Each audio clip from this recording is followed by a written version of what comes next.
빌립보서 우리 이어갈게요. 1장 18절부터 26절입니다. 소리내서 같이 한번 읽겠습니다. 시작. 그러면 무엇이냐? 거칠애로 하나 참으로 하나 무슨 방도로 하든지 전파되는 것은 그리스도니 이로써 나는 기뻐하고 또한 기뻐하리라. 이것이 너희의 간구와 예수 그리스도의 성령의 도우심으로 나를 구원에 이르게 할 줄 아는 고로 나의 간절한 기대와 소망을 따라 아무 일에든지 부끄러워하지 아니하고 지금도 전과 같이 온전히 담대하여 살든지 죽든지 내 몸에서 그리스도가 존귀하게 되게 하려 하나니 이는 내게 사는 것이 그리스도니 죽는 것도 유익함이라. 그러나 만일 육신으로 사는 이것이 내일의 열매일진데 무엇을 택해야 할지는 나는 알지 못하노라. 내가 그 둘 사이에 끼었으니 차라리 세상을 떠나서 그리스도와 함께 있는 것이 훨씬 더 좋은 일이라. 그렇게 하고 싶으나 내가 육신으로 있는 것이 너희를 위하여 더 유익하리라. 내가 살 것과 너희 믿음의 진보와 기쁨을 위하여 너희 무리와 함께 거할 이것을 확실히 아노니 내가 다시 너희와 같이 있으므로 그리스도 예수 안에서 너희 자랑이 나로 말미암아 풍성하게 하려 함이라. 아멘. 출애굽기 33장에 보면 모세가 하나님께 막 떼를 쓰고 있습니다. 하나님의 얼굴을 보고 싶은 거예요. 그래서 모세가 하나님의 얼굴을 한 번만이라도 보게 해주십시오. 근데 하나님이 끝내 거절하십니다. 이유는 하나님의 얼굴을 보고 살 수 있는 자가 없다는 거예요. 그래도 때를 쓰니까 고민하시던 하나님이 모세를 바위 틈에 두시고 하나님이 지나가시면서 등 뒤를 보여주세요. 우리가 하나님의 얼굴을 보고 싶을 때가 참 많습니다. 특히 내가 어려운 일을 당할 때, 힘든 산을 넘어갈 때, 인생의 어두운 어떤 터널을 지나가고 있는 그때 하나님이 어디 계실까? 하나님의 얼굴을 보여달라고 찾는 경우들이 많습니다. 하나님이 내 삶의 현장에 당장 눈앞에는 보이지 않았는데 세월이 조금 지나니까 하나님의 등 뒤를 통해서 그때 하나님이 나와 함께하고 계셨구나. 나 혼자 외롭게 던져진 것 같았는데 지나고 보니까 하나님이 그때 그 순간에도 나와 함께하고 계셨구나 알게 되는 거예요. 엠마오로 가던 제자들이 그랬습니다. 예루살렘에서 엠마오까지 25일이나 되는 먼 길을 부활하신 주님과 동행하며 이런저런 대화를 주고받습니다. 자기들 곁에 주님이 함께 길을 가실 때는 그분이 주님인 줄 몰랐어요.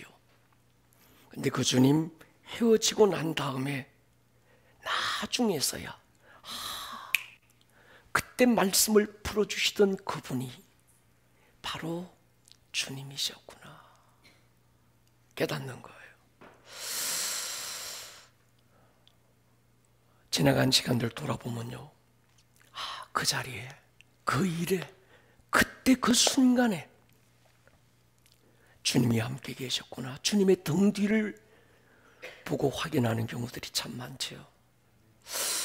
오늘 본문의 말씀은 처음 목회자로 부름받고 신학의 길을 걷기 시작했을 때 제가 붙들고 몸부림치던 말씀이었고, 지금 40여 년을 목회자로 살아오면서도 여전히 붙들고 몸부림치고 있는 말씀이기도 합니다.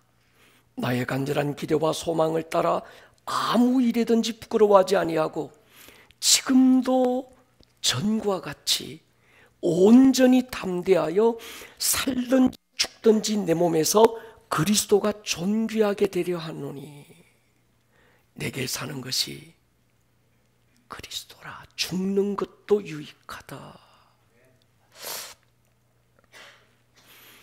내게서 그분이 존귀하게 되기를 소망하고 바랬는데 돌아보면 내가 그분의 자리를 대신했고 내 안에서 그분이 사시기를 원했는데 여전히 내가 살아서 끌떡거리는 제 초라한 모습이 부끄러울 때가 참 많습니다.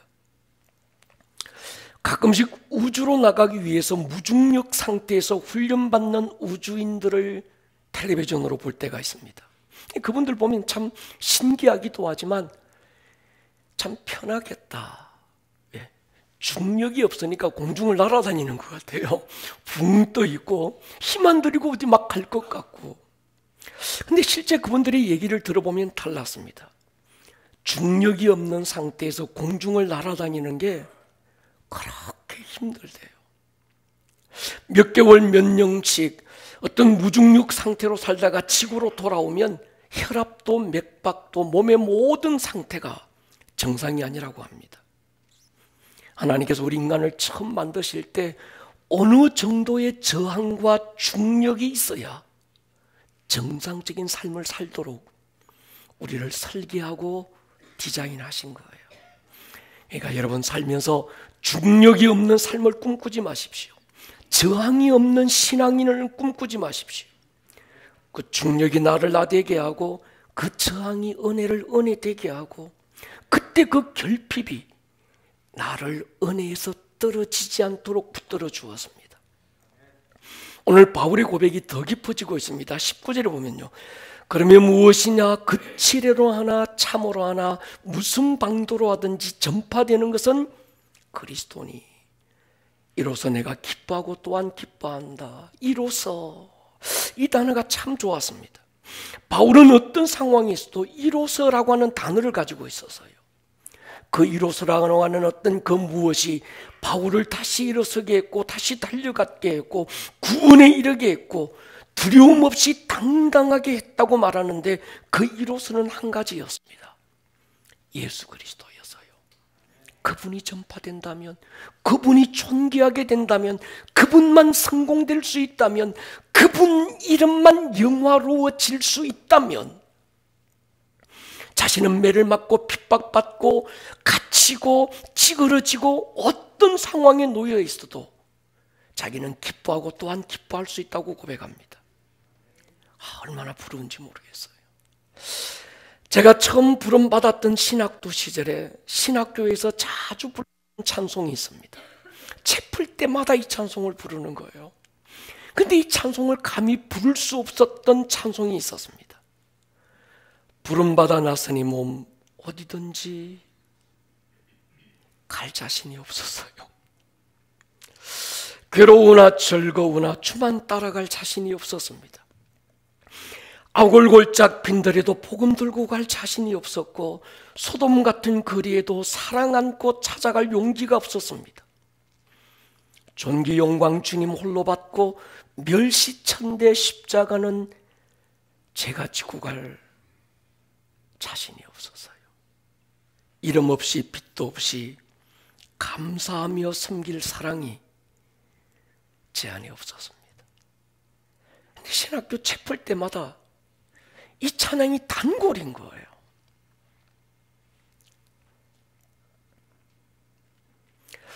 이 찬양을 자신 있게 부르기까지 적지 않은 시간이 제게 필요했었습니다. 그때마다 오늘 빌립보에서 선포했던 살든지 죽든지 그리스도만 존귀하게 되게 하려 하노니 했던 사는 것이 그리스도라 죽는 것도 유익하다고 했던 이 바울이 얼마나 부럽고, 근데 이 바울이 이렇게 자신 있게 선포하고 외칠 수 있었던 두 가지 배경을 설명합니다. 하나는 빌립보 교회 성도들의 중보기도, 또 하나는 성령의 도우심이 있었던 거예요. 이 바울은 자기가 잘나서 자기가 뭔가 대단해서 자기 의지가 대단해서 나 이래 이러지 않았습니다. 자기는 한없이 연약하고 초라하고 부는 바람에 흔들리고 참 연약하지만 돌아보니까 자기를 자기 되게 한 건 하나님의 은혜였는데 돌아보니 빌립보 교회 성도들의 기도가 있었던 거예요. 여러분, 다른 사람의 기도가 필요하지 않는 사람이 있을까요? 혼자서도 잘 해낼 수 있는 사명이 있을까요? 가능컨대 없습니다. 하나님의 일은 다른 사람의 기도를 통해서 이루어지는 겁니다. 나의 기도는 내 기도에서 완성되는 게 아니라 나를 위한 또 다른 누군가의 기도를 통해서 오늘 나의 기도가 완성되는 겁니다. 그래서 바울은 가는 곳마다 자신을 위해서 기도해 줄 것을 요청해요. 로마에 가면 로마에 있는 성도들에게 기도를 부탁합니다. 로마서 15장 보면요, 형제들아 내가 우리 주 예수 그리스도의 성령의 사랑으로 말미암아 너희를 권하노니 너희 기도에 나와 힘을 같이 하여 나를 위하여 하나님께 빌어다오. 에베소 성도들에게 이렇게 당부합니다. 또 나를 위하여 구할 것은 내게 말씀을 주사 나로 입을 열어 복음의 비밀을 담대히 알리게 하옵소서 할 것이니, 뿐만이 아닙니다. 갈라디아에 가면 갈라디아 교회에게 가는 교회들마다 바울은 나를 위하여 기도해다오, 기도를 당부하고 있습니다. 예수님도 어설픈 제자들이었지만 그들의 기도가 필요했던 적이 있어요. 마태복음 26장에 보면요, 같이 읽을게요. 시작. 이에 말씀하시되 내 마음이 매우 고민하여 죽게 되었으니 너희는 여기 머물러 나와 함께 깨어 있으라 하시고. 아멘. 성도들은 목사의 설교를 듣고 한 주간 이기고 나갈 힘을 얻지만 목사는 우리 성도님들의 중보 기도를 통해서 한 주간 살아갈 힘을 얻습니다. 육신의 양식을 드실 때마다 영의 양식을 공급하는 목회자를 위해서 한마디 중보 기도를 잊지 않을 수 있기를 부탁합니다. 기도는 눈과 같아서 쌓이더라고요. 기도는 장작불 같아서 타오릅니다. 기도에 임계점이 있더라고요. 쌓여야 넘치고 채워져야 끓는 어느 시점이 있더라고요. 처음 기도할 때는 변화가 별로 없습니다. 그런데 어느 정도 기도의 양이 채워지면 폭발하는 어떤 그 능력으로 일어나는 것이 기도입니다. 기도에 사람만이 느끼는 게 있어요. 기도가 채워지는 게 느껴집니다. 이걸 뭐라고 표현해야 될지 모르겠는데, 하여튼 목사님 기도가 채워집니까? 맞습니다. 기도가 채워지는 게 느껴져요. 지금도 어느 누군가가 나를 위해서 기도하고 있다는 게 느껴져야 합니다. 요즘 어머니 기도회가 불붙고 있어요. 대전의 한 초등학교에서 일어난 일을 보면서 온 국민들이 충격에 빠졌습니다. 그 다음날 구미에서 중학교 교사가 3살 된 자기 딸을 살해했다는 소식이 또 전해졌고, 그 다음 날에는 서천에서 아버지가 11개월 된 딸아이를 살해했다는 뉴스가 온 국민들을 멘붕에 빠뜨렸습니다. 엊그제였어요. 이런 가슴 아픈 사연을 들으면서 하나님께 엎드려 기도하는데 하나님께서 제 안에 그런 마음을 주셔서요, 한 달 전 아무런 준비도 없었고 아무런 어떤 그것도 없는 상태에서 갑자기 하나님께서 어머니 기도에 대한 마음을 부어넣어 주셔서요. 제 스타일이 원래 그러고 좀 준비하고 하거든요. 근데 하나님께서 준비할 여유를 안 주시더라고요. 다 급한 마음이, 어머니들을 깨워서 기도하게 하라는 하나님의 다 급한 마음이 막 부어지면서 우리는 어쩔 수 없이 그냥 준비되지 않는 상태에서 어머니 기도회가 시작이 됐습니다. 근데 지금 돌이켜보니까 그때 하나님께서 어머니들의 기도를 깨우신 이유가 있다는 거예요. 여러분, 엄마들의 기도 외에는 다른 방법이 없습니다. 어디에도 안전지대가 없습니다. 여호수아가 죽고 그 다음 세대가 일어나면서 그 다음 세대는 하나님을 알지 못했던 다른 세대가 됐습니다. 하나님을 잃어버린 그들, 그 다른 세대를 살리기 위해서 사사 말기 때 사무엘을 하나님은 준비하셨어요. 근데 사무엘을 준비하기 전에 먼저 기도의 엄마를 준비하십니다. 모세를 일으키기 전에 그 엄마 요게벳을 먼저 준비합니다. 여러분, 마귀의 최종 공격 목표는 어른 세대가 아닙니다. 다음 세대입니다. 모세가 태어났을 때 세상의 제왕 바로는 태어나는 아이들을 죽여요. 예수님이 오셨을 때 세상의 제왕이었던 헤롯은 2살 이하의 아이들을 살해합니다. 세상의 제왕 마귀의 공격 타깃은 여러분 청년이 아닙니다. 청소년도 아닌 것 같아요. 갈수록 연령이 낮아지고 있습니다.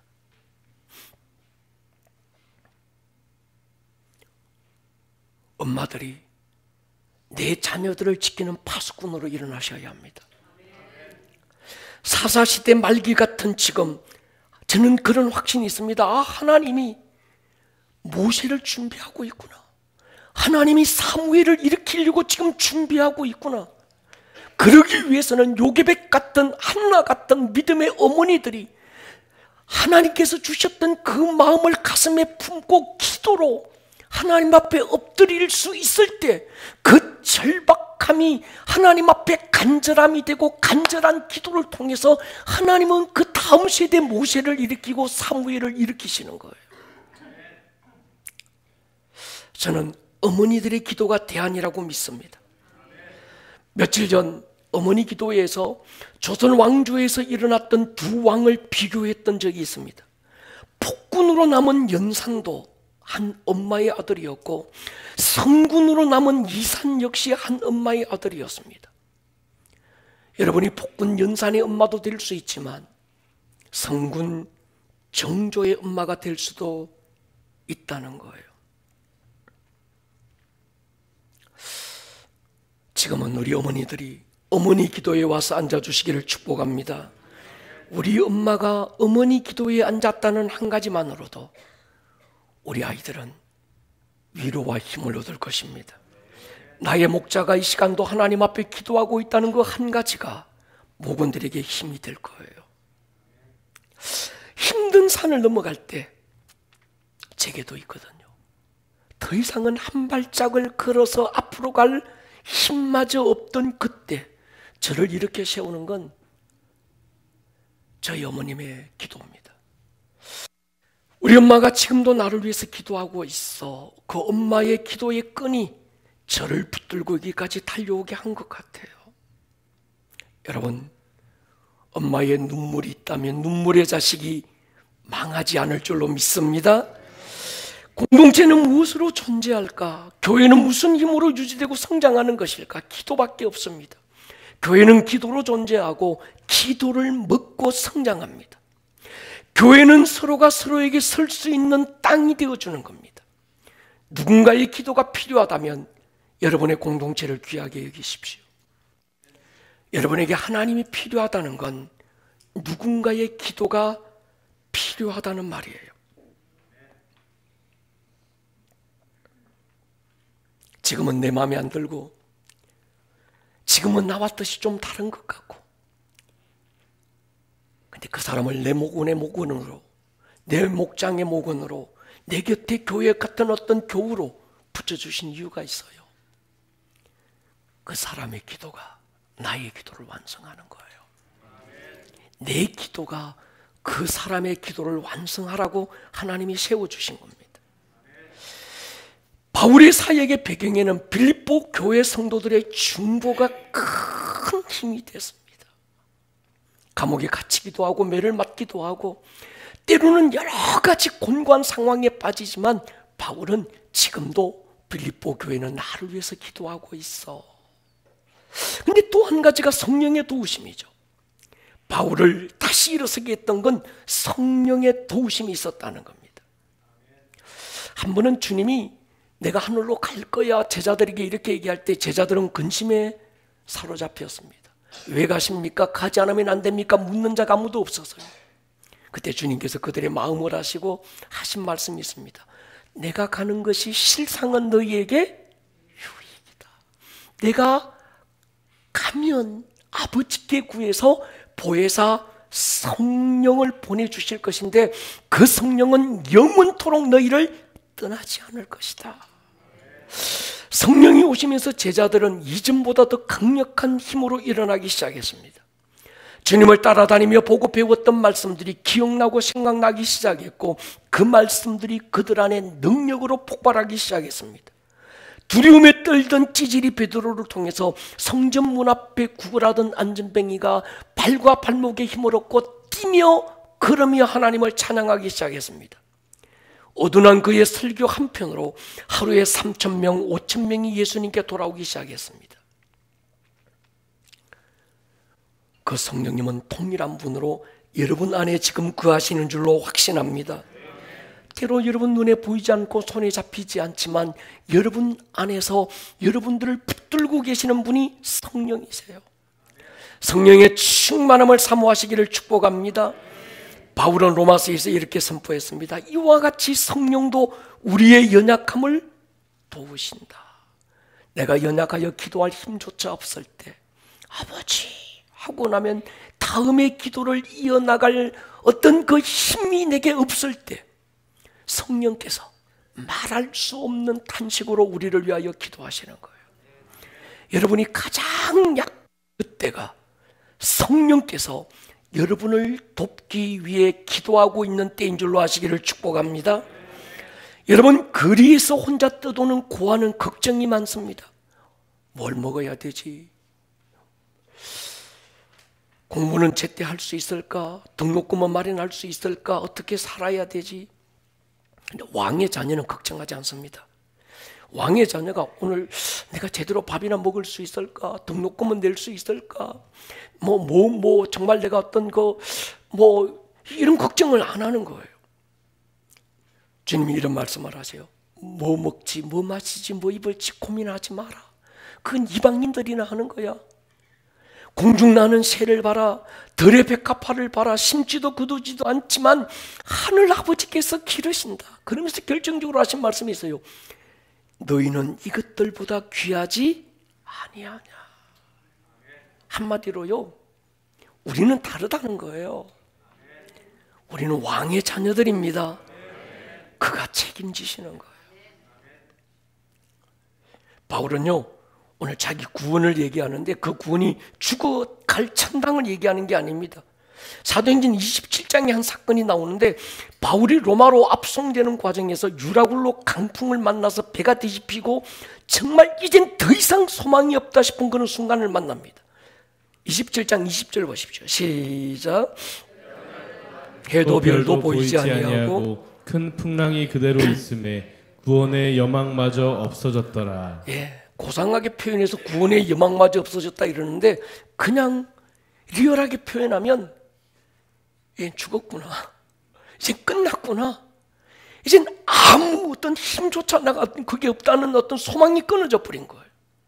근데 그 순간에도 바울의 간절한 소망은 죽어 천당 갈 거야 이게 아니었습니다. 그가 말하는 구원은 오늘이라는 삶에서 어떤 이 광풍으로부터 자유케 하는 것도 이어지고 있는 거죠. 빌립보 1장 20절에 바울은 이렇게 이어갑니다. 나의 간절한 기도와 소망을 따라 아무 일이든지 부끄러워하지 않고 지금도 전과 같이 온전히 담대하여 살든지 죽든지 자신이 살아서 오늘을 사는 이유, 만약에 자신에게 주어진 삶의 시간이 다하고 오늘 하늘의 부름을 받는다면 그 이유 또한 한 가지였습니다. 한 번 사는 인생, 사는 이유, 한 번 죽는 인생, 죽어도 죽어야 되는 어떤 이유, 그것이 그에게 분명한 거예요. 그리스도가 존귀하게 되려 하나니. 여러분, 이 중심이 있는 자를 누가 이길까요? 동의하십니까? 이 중심이 있는 자를 누가 막을 수 있을까요?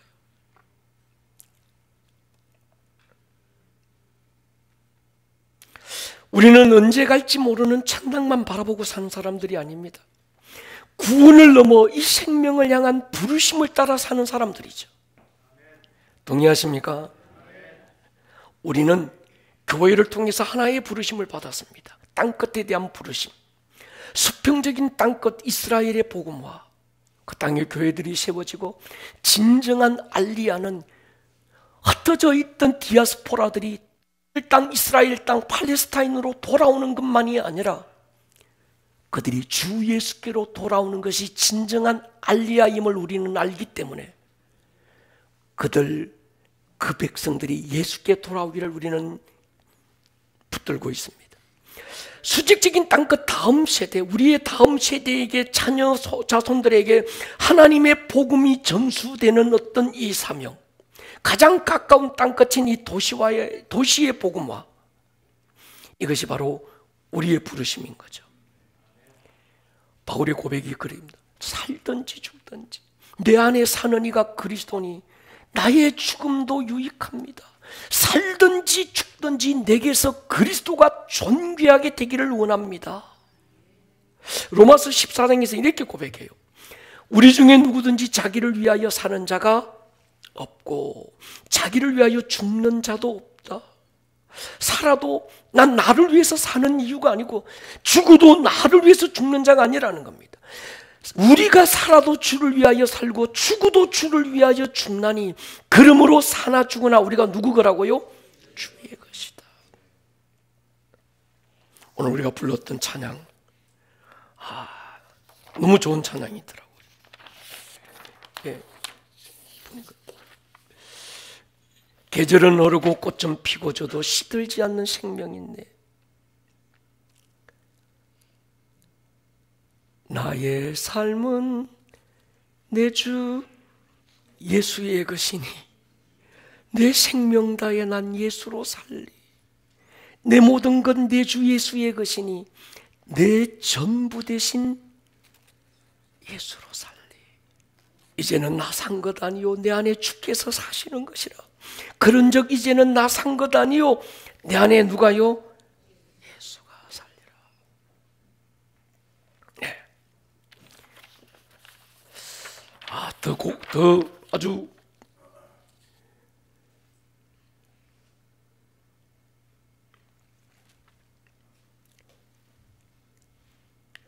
이제 우리에게 맡겨진 그 소망, 그 사랑, 그 생명, 아름답고 눈부신 십자가의 길, 우리가 이 땅에 살아갈 이유,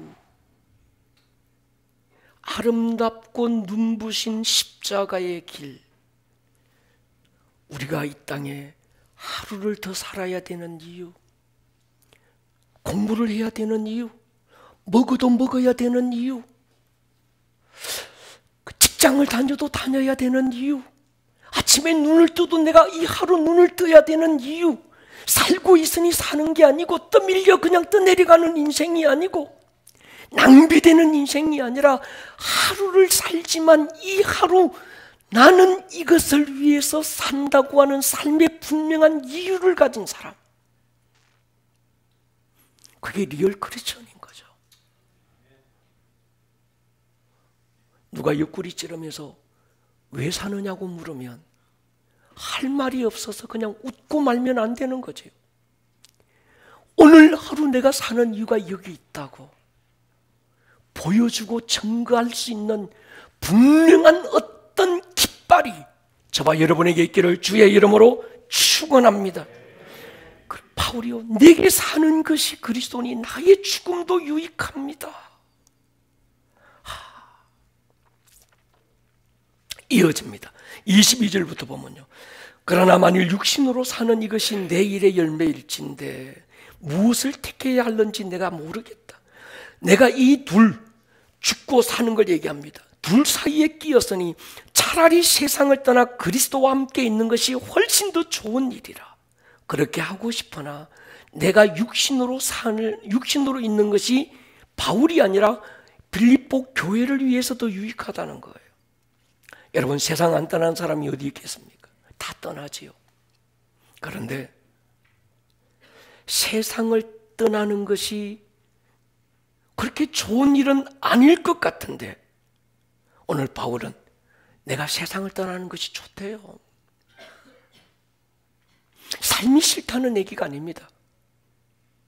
그리스도인이 세상을 떠나는 건요, 단순히 이 세상이 싫고 인생 지겨워서 떠나는 것도 아니고요, 천국이 좋아서 떠나는 것도 아닙니다.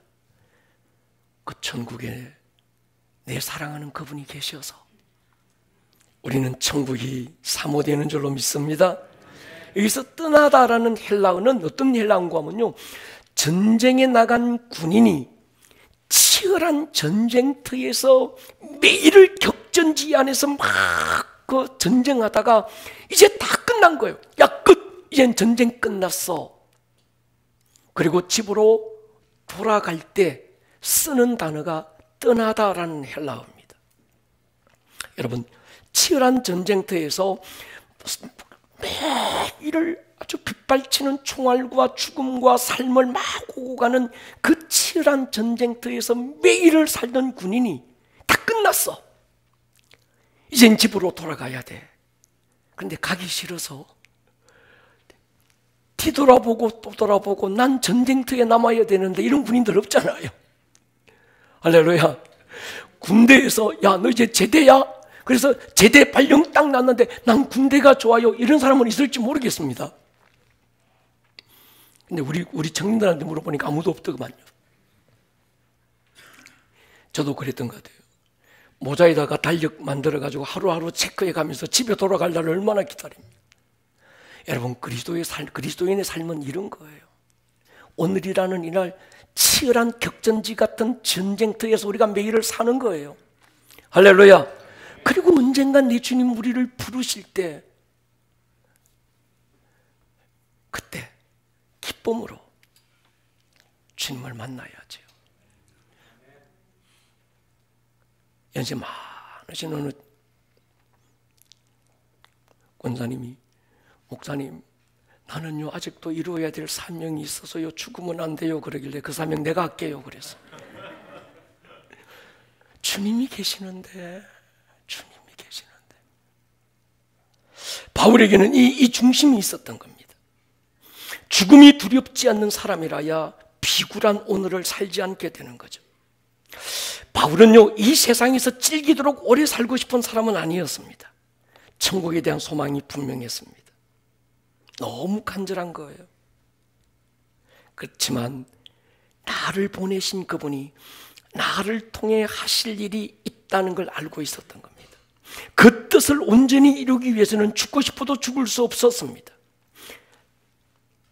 이루어야 될 사명이 삶과 죽음의 무게보다 더 컸던 거예요. 오늘 이 중심이 여러분 안에 있기를 주님의 이름으로 축원합니다. 인간의 행복은 그거 같아요. 며칠 전이었어요. 엄마가 이렇게 많이 아프다고 병원에서 참 그래서 선고를 듣고 죽는다는 선고는 아니지만 큰 중병이라는 얘기 듣고 수술을 해야 된다고 그러고, 그러니까 목자 단톡에다가 중보기도를 올렸어요. 그러니까 목자들이 막 기도합니다.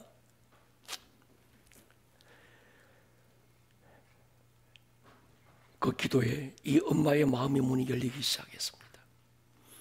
그리고 내려가시기 전에 저에게 모시고 온 거예요. 목사님 기도해 주시라고. 제가 기도해 드리는 것보다 더 중요한 건 복음을 전하는 거였습니다. 그래서 그분에게 복음을 전했습니다. 근데 이분이 표정이 환해지면서 안에 예수님을 영접하기 시작했어요. 그리고 고백했습니다. 목사님과 대화하는 그때부터 두려움이 사라지고 불안함이 사라지고 평강이 듣기 시작했다는 거예요. 눈물을 흘리며 예수님을 나의 구주로 영접하기 시작했습니다. 근데 그 모습을 보고 있던 딸이 더 우는 거예요. 좋아서 우리 엄마가 예수님을 영접했다는 그 하나로 그렇게 감사해서. 여러분, 나를 통해 누군가가 따뜻한 밥 한 그릇 얻어먹는 것도 기쁘고 행복한데, 나를 통해 누군가가 하나님을 만나고 지옥에서 영원한 고통 중에 살 그 영혼이 구원을 받는다면 얼마나 행복할까요? 바울의 행복이 이건 거예요. 나의 행복은 내가 잘 돼서 좋은 게 아니라는 겁니다. 나를 통해서 누군가가, 빌립보 교회 누군가가 복음의 진전이 이루어지고 믿음의 진전이 이루어지면 그것으로 그는 행복하다는 거예요. 여러분, 굉장히 중요한 것 같습니다. 제가 회갑이 넘어가면서 인생을 한번 쭉 정리해 보기 시작했어요. 그래서 고민하기 시작했습니다. 하나님께서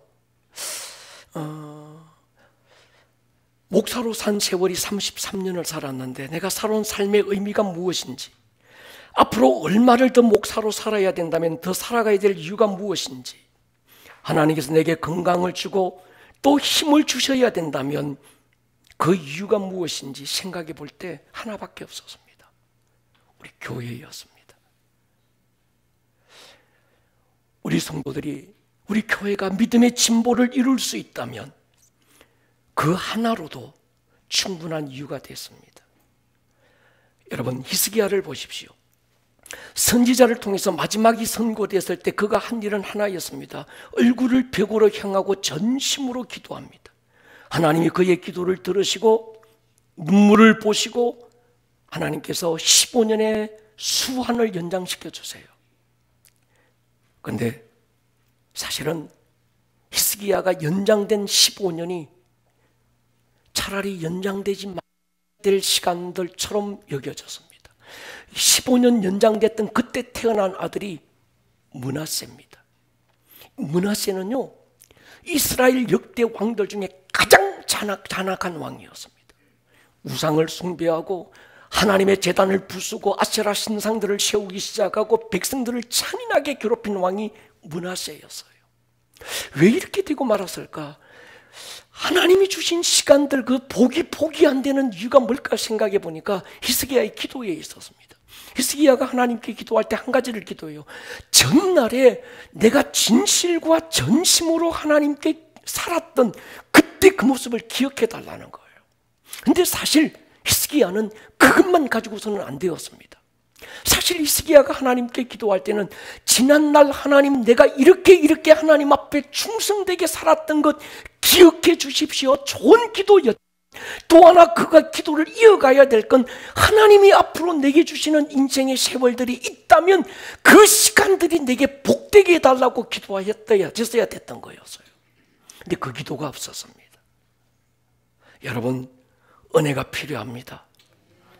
그러나 부르심이 은혜의 근거가 되기를 축복합니다. 복을 구해야 합니다. 그러나 사명이 근거가 되셔야 됩니다. 이것이 없다면 받은 복이 포기 안 되는 거예요. 근데 바울은 지금 살아도 살아야 될 이유, 그 한 가지를 얘기하는데 그 한 가지가 여러분 안에 있기를 주의 이름으로 축원합니다. 목사가 돼서 이쯤 살고 보니까 복이 보여요. 저 사람 참 복되구나 할 때 복의 기준이 하나예요. 그 사람 옆에만 있으면 그 사람 안에 있는 뜨거움이 내 안에 전이가 돼서 나도 막 뜨거워지는 사람. 그 한 사람을 옆에 두고 있으면 그 사람은 복받은 사람이에요. 할렐루야. 만약에 그 사람 옆에만 있으면 섭섭함이 전이가 되고 그 사람 옆에만 있으면 불평과 원망이 내 안에 전이 된다면 여러분은 받아야 될 복이 아직도 필요한 사람이에요. 그럼 한 가지를 기도하셔야 합니다. 하나님, 내 안에 그 뜨거움을 주셔서 누구라도 가슴이 식어지고 삶의 이유를 잃어버리고 좌절과 절망과 낙심과 불안과 두려움에 매인 자들이 나를 만나면 내 안에 있는 주를 향한 뜨거움이 그 사람 안에도 전이 되게 하여 주옵소서. 그 사람이 행복하더라고요. 돈이 많아 복 있는 사람이 아닙니다. 높은 자리에 앉아서 복 있는 게 아닙니다. 내 주변을 돌아보니까 여러분 시편 1편 보십시오. 복 있는 사람은 그 사람이 잘 됐다고 그러지 않습니다. 복 있는 사람은 오만한 자의 자리에 앉지 않고, 복 있는 사람은 어떤 악인의 길을 걷지 않고 전부 주변 사람들을 얘기하는 거예요. 여러분의 자녀를 위해서 기도할 때도 마찬가지입니다. 우리의 기도는 예언적 선포가 되거든요. 하나님, 내 자녀가 일생을 살아가면서 만남의 복을 주십시오. 그들 주변에 저한 사람을 만나면 내 자녀의 가슴이 냉랭하다고도 갑자기 하나님을 향하여 막 뜨거워질 수 있는 그 한 사람을 만나게 해주십시오. 여러분, 이게요, 부모의 한마디는 예언적인 선포가 되는 법입니다. 믿음은 진보입니다. 보수 진보 뭐 이런 것 얘기 아닙니다. 믿음은 앞으로 나아가는 것입니다. 믿음은 어떤 상황에도 뒤로 물러가지 않는 것입니다. 손에 쟁기 들고 뒤돌아보지 않는 것입니다. 베세메스로 벗겨지고 달려가던 두 마리 암소처럼 젖발이 새끼를 두고 있지만 치고 가는 언약궤의 소명이 너무 소중하기에 돌아가지 않는 것. 배단이 어느 집에 매였던 아기 새끼처럼 장정해진 주님 등에 태웠기에 허리가 빠개지고 다리가 끊어지는 고통이 있지만 멈출 수 없어 다시 일어서는 그것 말이지요. 주가 쓰시겠다고 해라. 그래, 주가 나를 쓰시겠다고 불러주셨다는 그 한 가지 부르신 부름의 상을 향해서 믿음의 진보를 이어가는 사람, 그 사람이 하나님의 사람인 거죠. 여러분, 사람이요, 중심이 하나일 때는 한자로 충자가 됩니다. 근데 중심이 둘이 되고 나누어지면요, 환자가 돼요. 환장할 환자가 아니고 근심이 많다, 걱정이 많다, 뭐 병이 된다, 환우 이런 것인 거죠. 여러분, 잘 사는 사람은요, 단순합니다. 복잡지 않아요. 그리스도인의 삶은 굉장히 심플합니다. 살아도 죽어도, 살든지 죽든지. 우리 중에 누구든지 자기를 위하여 사는 자가 없고 자기를 위하여 죽는 자도 없다. 내가 살아도 주를 위하여, 죽어도 주를 위하여. 이 하나만 우리 안에 있다면 그 사람이 리얼 크리스천입니다. 만약에 아직도 내 안에 이 중심이 없다면 우리는 다시 돌아보셔야 돼요. 나의 신앙을. 예수가 나에게 어떤 의미인지, 십자가가 내게 어떤 의미인지 돌아보셔야 합니다. 바울만 아니라 우리는 십자가의 전달자죠.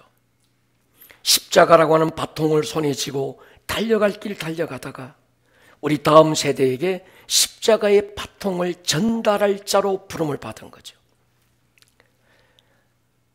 제가 남궁송옥 씨가 불렀던 찬양을 참 좋아합니다.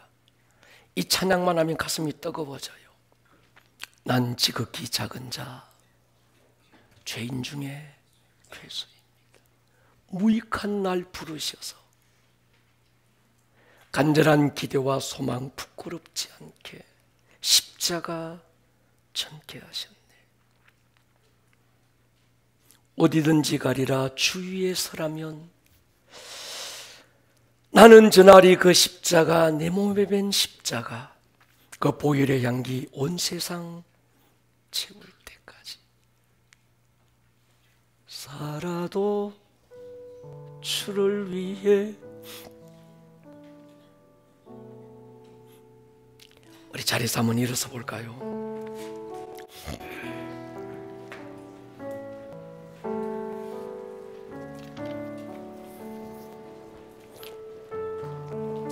오늘 이 찬양이, 이 바울의 고백이 그저 읽고 스쳐 지나가는, 듣고 지나가는 것이 아니고 바람이 아니라 여러분의 신앙의 결단이 되기를 축복합니다. 어쩌다가 가슴이 식은 자 없습니까? 한때 십자가 하나 붙들고 살리라 결단하고 뜨겁게 일어섰는데 세월에 묻혀서 낡아지고 희미해지고, 그때 그 감격, 그때 그 결단 온데간데 없고 또 하나의 종교적인 무늬만 남아있지는 않습니까? 오늘 이 찬양으로 여러분의 가슴이 뜨거워지기를 축복합니다. 지극히 작은 자, 죄인 중에 무익한 나 부르셔서 간절한 기대와 소망 부끄럽지 않게 십자가 전개. 다시 한번 날까요? 난 지극히 작은 자 죄인 중에 예수 무익한 날 부르셔서 간절한 기대와 소망 부끄럽지 않게 십자가 전개 하셨네. 어디든지 가리라 주위에서라면 나는 전하리 그 십자가 내 몸에 밴 십자가 보혈의 향기 온 세상 채울 때까지 살아도 주를 위해 죽어도 주를 위해 사나 죽으나 난 주의 것 십자가의 능력 십자가의 소망 내 안에 주나 사시는 것 살아도 주를 위해 죽어도 주를 위해 사나 주나 난 주의 것 십자가의 능력 십자가의 소망 내 안에 주나 사시는 것 난 지극히 작은 자 죄인 중에 예수 무익한 날 부르셔서 간절한 기대와 소망 부끄럽지 않게 십자가 전개하셨네. 내 사랑 나의 십자가. 가슴에 손을 한번 얹어 보십시다. 여러분 안에 그 십자가의 흔적이 있습니까? 여러분의 두 손에 어떤 경우도 놓을 수 없는 십자가가 쥐어져 있습니까?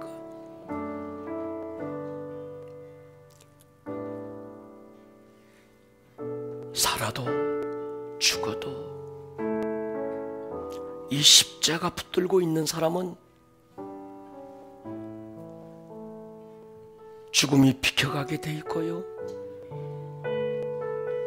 귀신들이 손댈 수 없고요,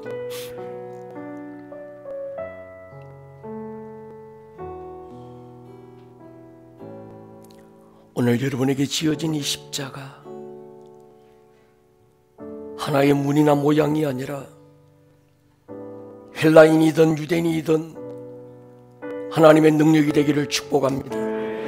주님이 십자가 붙들고 살겠습니다. 주님 십자가 전하며 살겠습니다. 주님이 십자가의 능력을 날마다 경험하며 살 것입니다. 살아도 살아야 되는 이유가, 내가 한 번 죽는 죽음, 죽어야 되는 이유가 주님이 하나가 되기를 기도합니다. 아멘. 주여 한번 부르고 통성으로 기도합니다. 주여. 오늘 들었던 이 말씀이 듣는 말씀에서 끝나지 않고 여러분들의 삶에 살아내는 말씀으로 생명력 있는 말씀이 될 수 있기를 주님의 이름으로 다시 한번 축복합니다.